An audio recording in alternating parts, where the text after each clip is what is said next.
Welcome back to our YouTube channel with another kindness story. The Airbus A320 soared smoothly through the clear afternoon sky, humming like a giant mechanical bird as it cruised steadily at 20,000 feet. The sun poured in through the cabin windows, painting warm, golden patches on the carpeted floor, and illuminating the faces of the passengers who had settled in for what was supposed to be an ordinary 2-hour flight. 12-year-old Michael Harris sat in seat 14A, pressing his forehead against the cool glass of the window. He loved flying, the view, the feeling of rising above the clouds, the strange calm that came with leaving the world below.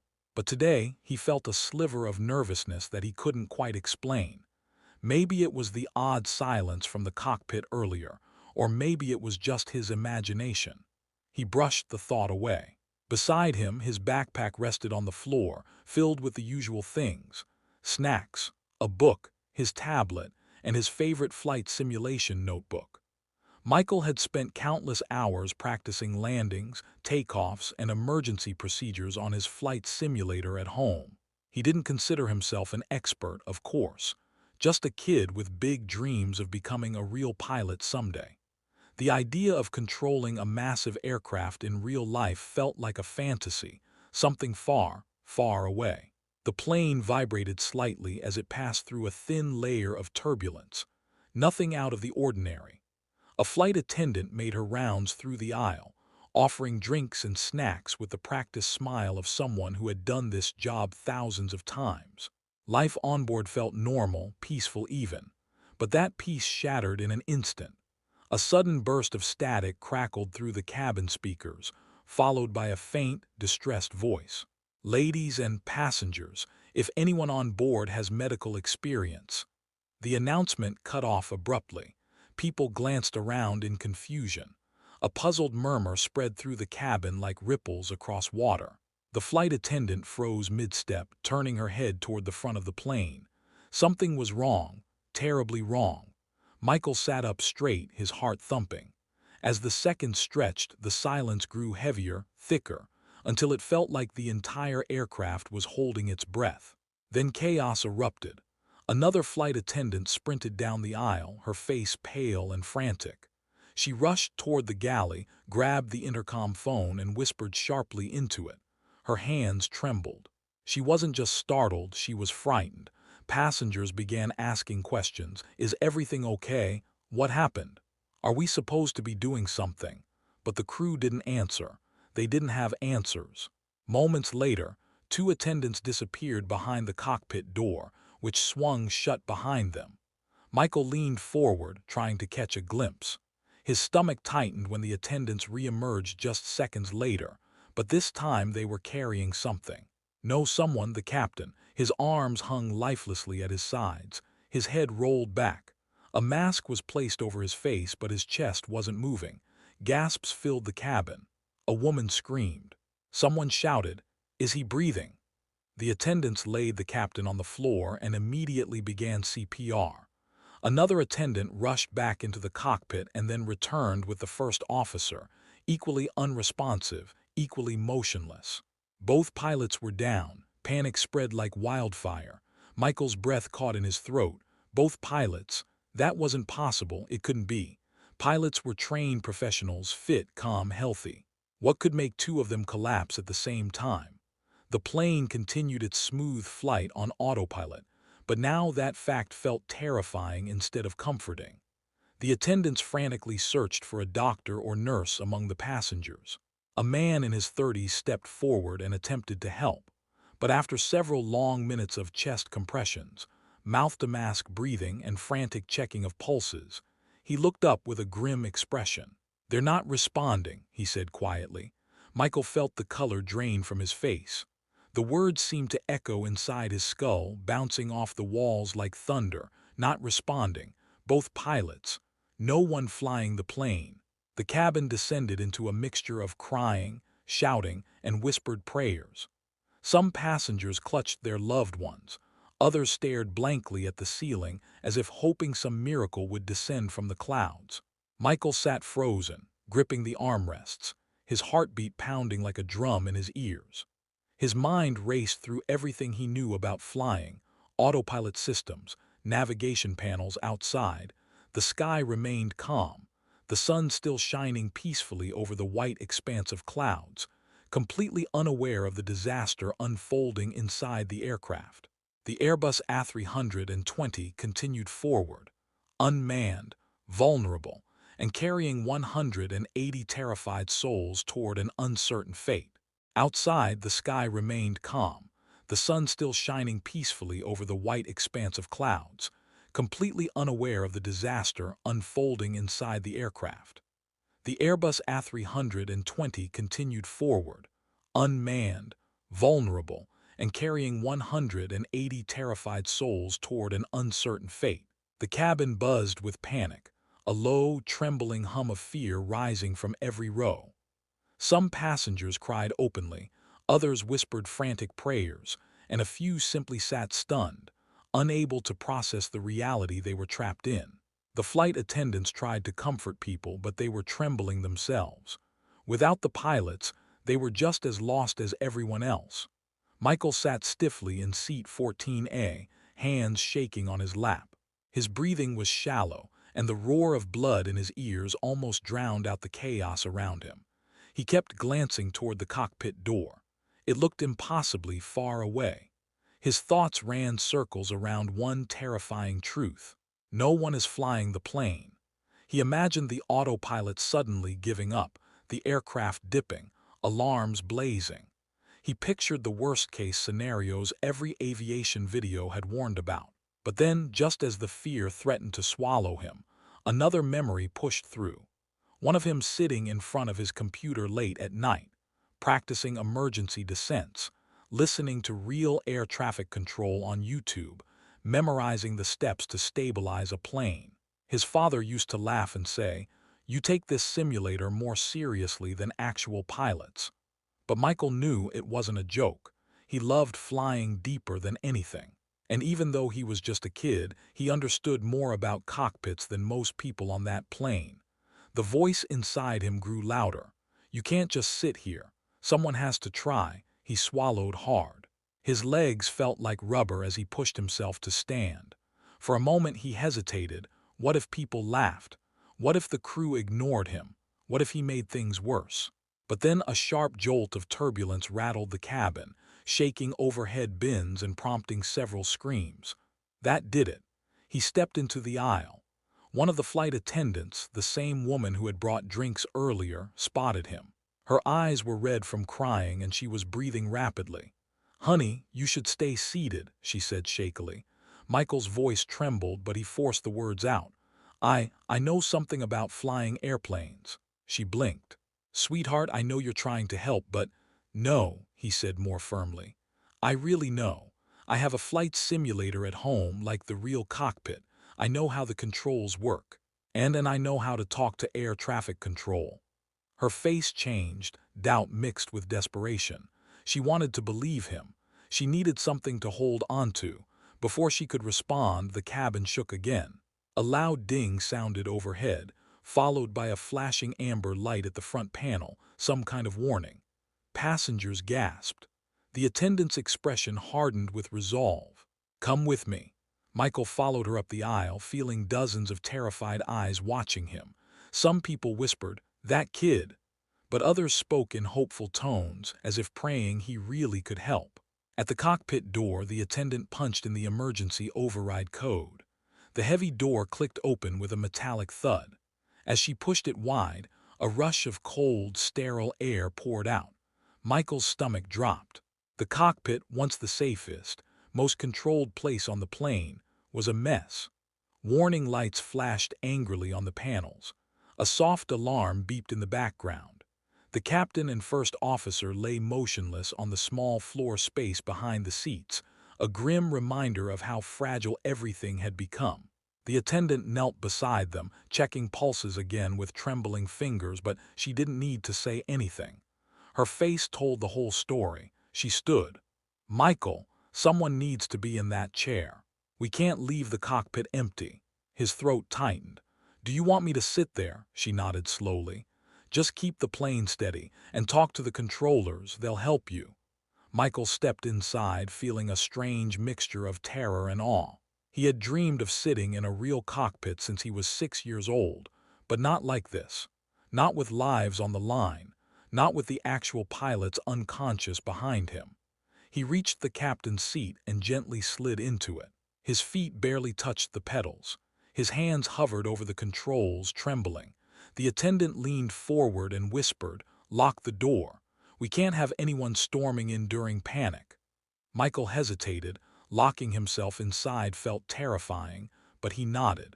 He reached for the control panel and pressed the lock button. The cockpit door sealed shut with a heavy clunk. Now it was just him, the plane, and silence, interrupted only by warning alarms and the low rumble of the engines. His breath trembled. He reached for the headset on the captain's side, slipped it over his ears, and pressed the push-to-talk button. This is Flight 247, he stammered, voice shaking. "This is Michael. There's been an emergency. Both pilots are unconscious. I'm in the cockpit." For a moment, nothing. Then a calm, authoritative voice crackled through the headset. "Flight 247, this is Houston Center. Michael, copy that. We're here with you. Stay calm. Tell me what you see." Michael took a deep, shaky breath as he looked at the sea of buttons and glowing screens. This was no longer a simulation. This was real. Michael's hands hovered above the control panel, trembling so hard he could feel the vibrations through his fingertips. He had sat in a real cockpit only once on a school field trip, just long enough to snap a picture and marvel at the complexity of the instruments. But now every glowing button, every needle, every blinking warning light felt like a test he had never prepared for. Through the headset, the controller's voice came again, calm but firm. "Michael, you're doing great. First, tell me, is the airplane stable?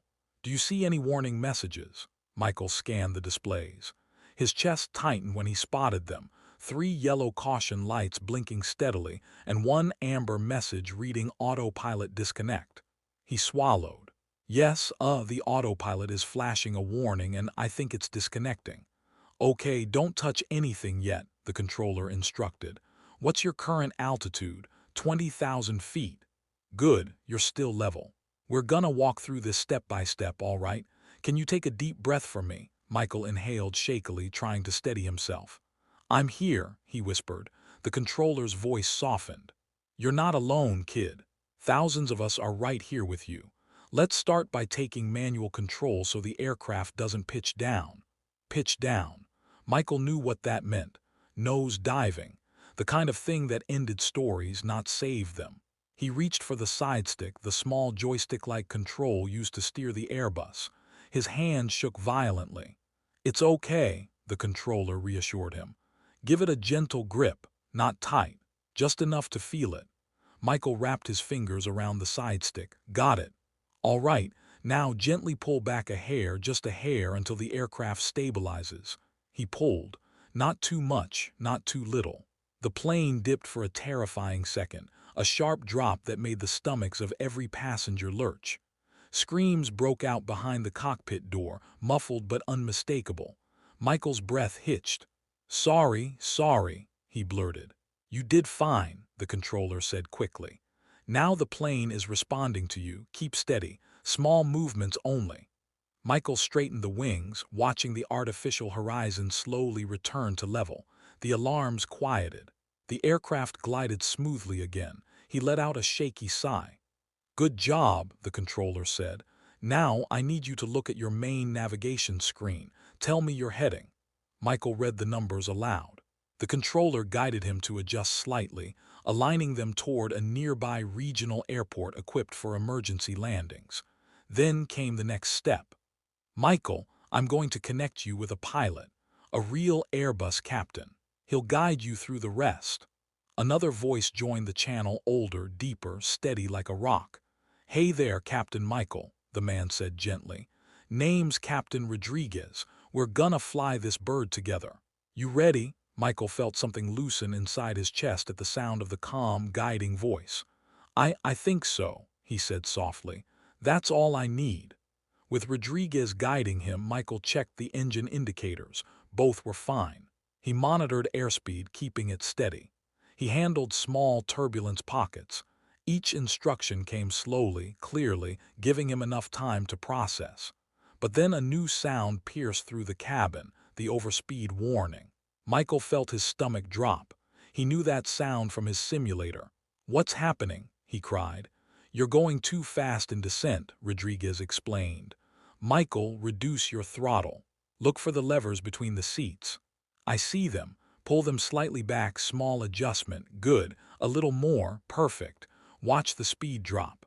Michael watched the speed tape edge downward until the warning stopped. Relief flooded him, making his hands tremble all over again. "Great job, kid," Rodriguez praised. "You're correcting like a pro." Behind him, a faint thud hit the cockpit door, someone knocking, maybe someone begging to be let in. But Michael ignored it. He couldn't afford any distraction now. He kept flying. 10 minutes passed. 20. The longest minutes of his life. His back ached from tension, but he didn't dare move. His eyes stayed glued to the displays. Every instruction he followed carefully, afraid of making even the smallest mistake. Then the controller said, "Michael, we're approaching final descent." Michael felt his pulse spike. "This is it," he whispered. "Not quite landing yet," Rodriguez said, "but you're going to start bringing the plane down safely." "Reduce throttle to idle, nice and slow," Michael obeyed. "Now ease the nose down 2 degrees." He gently pushed the side stick forward.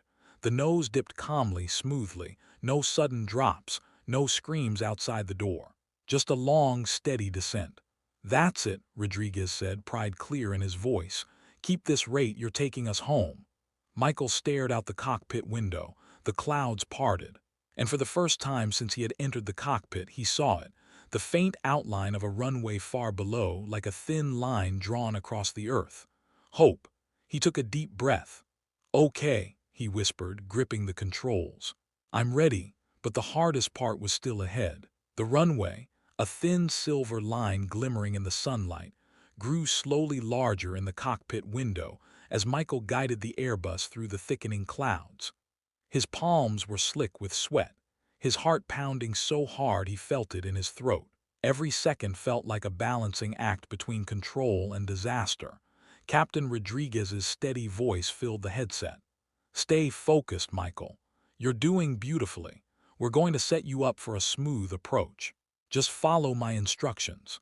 "Okay," Michael whispered, though his voice barely made it past his dry throat. "Check your altitude," Michael read it off. They were descending steadily but still high. The airport was only minutes away. "Good. Now press the button labeled LOC on the autopilot panel," Rodriguez said. "This will line you up with the runway's localizer." Michael scanned the panel, found the LOC button and pressed it. A beep sounded and a little diamond on the navigation display began sliding into position. "Nice work. Now hit APPR approach mode." He pressed it. Another soft chime. The guidance bars shifted, capturing the glide slope. "You're on the path," Rodriguez said. "The airplane is helping, but you still have control. Keep your hands on the side stick." Michael gripped it gently, the way the captain had taught him. Behind the sealed cockpit door, passengers were silent. No more screams, no crying, no arguments, just quiet fear and fragile hope. Some held each other tightly, others bowed their heads in prayer, and some simply stared at the seat in front of them, waiting for the moment everything would be decided. On the ground, an entire emergency crew waited. Fire trucks lined up along the runway, ambulances flashing, rescue teams braced for impact. Reporters were already gathering outside the airport perimeter, unaware of the identity of the unlikely pilot guiding the jet down from the sky.